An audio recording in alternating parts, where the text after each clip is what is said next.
আসসালামু আলাইকুম ওয়া রাহমাতুল্লাহি ওয়া বারাকাতুহু। ইন্নাল হামদালিল্লাহ ওয়াস সালাতু ওয়াস সালামু আলা রাসূলিল্লাহ, আম্মা বা'দ।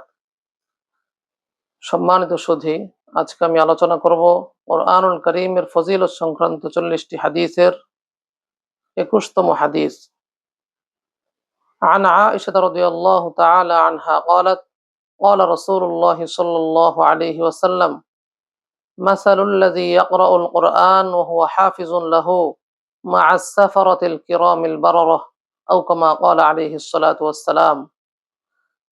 আম্মা জান হযরত আয়েশা সিদ্দিকা রাদিয়াল্লাহু তাআলা আনহা থেকে বর্ণিত, আল্লাহর রাসূল সাল্লাল্লাহু আলাইহি ওয়াসাল্লাম ইরশাদ করেন, যে ব্যক্তি হাফেজে কোরআন হয়ে বিশুদ্ধভাবে নিয়মিত কোরআন তেলাওয়াত করে সে ওই সকল সম্মানিত ফেরেশতাদের দলভুক্ত হবে যারা লেখার কাজে নিয়োজিত এবং নেককার পুণ্যবান।